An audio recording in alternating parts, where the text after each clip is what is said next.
Hello বন্ধুরা, welcome back to the channel. কেমন আছেন সবাই? নিশ্চয়ই ভালো আছেন। অনেক সময় আমাদের রান্না করতে ইচ্ছে করে না। আজকে তাই চলে এসেছি সেরকমই একটা লেজি ডের জন্য একটা চটজলদি ওয়ান পট হেলদি মিলের রেসিপি নিয়ে। নাম আর থাম্বনেল দেখে বুঝেই গেছেন আজকে আমি বানাচ্ছি হেলদি সোয়া ভেজ পোলাও। তার জন্য কড়াইতে সাদা তেল গরম করে নিয়েছি, তার মধ্যে আমি 1 চামচ ঘি অ্যাড করছি। তাহলে গন্ধটা, পোলাওতে সামান্য ঘি দিলে গন্ধটা খুব সুন্দর আসবে।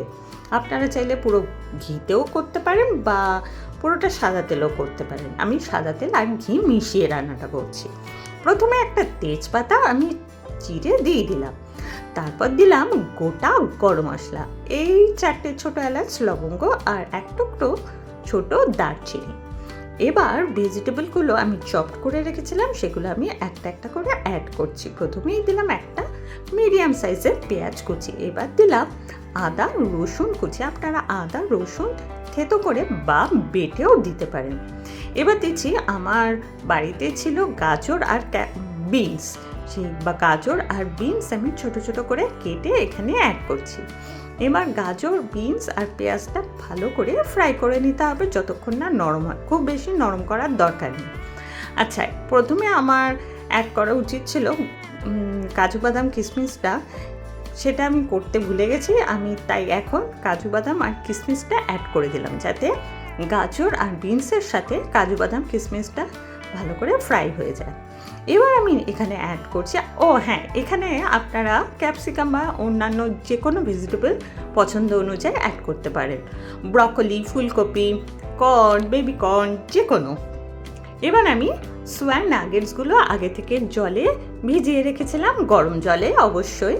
জলটা ভালো করে ছেঁকে ফেলে দিয়ে সেই সোয়া নাগেটসগুলো দিয়ে দিচ্ছি। এবার ভালো করে ফ্রাই করে নিতে হবে। খুব বেশি ফ্রাই করার দরকার নেই, যেহেতু এটা একসাথে চালের সাথে সেদ্ধ হবে, তাই এটা তখনই সেদ্ধ হয়ে যাবে। এবার আগে থেকে আমি 1 কাপ চাল, এমনি নর্মাল যেই রাইস আমরা বাড়িতে খাই সেই রাইসেই করছি, সেই 1 কাপ চাল আমি ভালো করে ধুয়ে ভিজিয়ে রেখেছিলাম আধ ঘন্টা, তারপর জল ঝারিয়ে সম্পূর্ণ শুকনো করে রেখেছি। সেই চালটা আমি এখানে দিয়ে দিচ্ছি। আপনারা চাইলে এখানে দেরাদুন রাইস বা যে কোনো গোবিন্দভোগ চালও ইউজ করতে পারেন। চালটা কিন্তু ভালো করে সমস্ত ভেজিটেবলের সাথে ফ্রাই করতে হবে, মানে কিছুক্ষণ, দেখবেন একটা ভাজা ভাজা গন্ধ আসবে। এবার এখানে গরম জল অ্যাড করব। যেহেতু পোলাও, আমি 1 কাপ চাল নিয়েছি, এখানে আমি 2 কাপ জল অ্যাড করলাম, আর তার সাথে আরও হাফ কাপ জল, মানে মোট 2.5 কাপ আমি গরম জল অ্যাড করেছি। আর কয়েক টুকরো মটরশুঁটি উপর থেকে ছড়িয়ে দিলাম। একবারে জলের সাথে এটা সেদ্ধ হয়ে যাবে। আর 2টো কাঁচা লঙ্কা মাঝখান থেকে চিড়ে দিয়ে দিলাম, যাতে একটু অল্প স্পাইসি হয় তার জন্য। এবার এখানে দেবো আন্দাজ মতো নুন আর মিষ্টিটা কিন্তু আপনারা নিজেদের টেস্ট অনুযায়ী দেবেন। এটা যেহেতু আমি ভেজ পোলাও বানাচ্ছি, তাই একটু মিষ্টি মিষ্টি হবে, মিষ্টি মিষ্টি পোলাওই ভালো লাগে, তাই এখানে আমি মিষ্টি দিলাম। এই আমি মিষ্টি দিয়েছি 2 টিস্পুনের মতন, আপনারা নিজেদের টেস্ট অনুযায়ী দেবেন। প্রথমে 10 মিনিট লো ফ্লেমে এটাকে রান্না করলাম। প্রথমে ফুটে ওঠার পর ঢাকা দিয়ে দিয়েছিলাম, তারপর 10 মিনিট লো ফ্লেমে রান্না করলাম।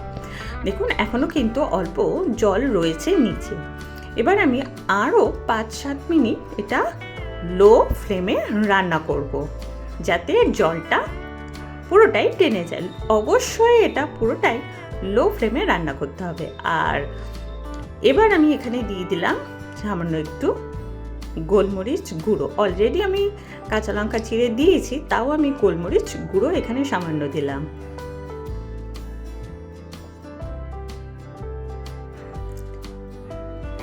একটু নেড়ে চেড়ে দিলাম যাতে মিশে যায়। এটা আবার আমি বললাম 5-7 মিনিট ঢেকে রান্না করব।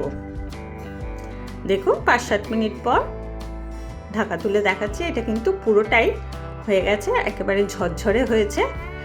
এটা এবার গ্যাস বন্ধ করে ঢেকে একটু রেখে দেবো, তাহলে এটা পুরোপুরি ঝরঝরে হয়ে যাবে। এবার দেখুন আমি এটা সার্ভ করে দিয়েছি। খেতে কিন্তু দারুণ হয়েছিল, আর এটার সাথে কিন্তু আর কিচ্ছু লাগে না। কেমন লাগলো সোয়া ভেজ পোলাও রেসিপিটা অবশ্যই জানাবেন। ভালো লাগলে একটা লাইক শেয়ার অবশ্যই করবেন, কমেন্ট করবেন, আর সাবস্ক্রাইব করে পাশে থাকবেন। বেল আইকনটা অবশ্যই প্রেস করে দেবেন। আজকে আসি, চলে আসবো অন্য দিনে নতুন রেসিপি নিয়ে।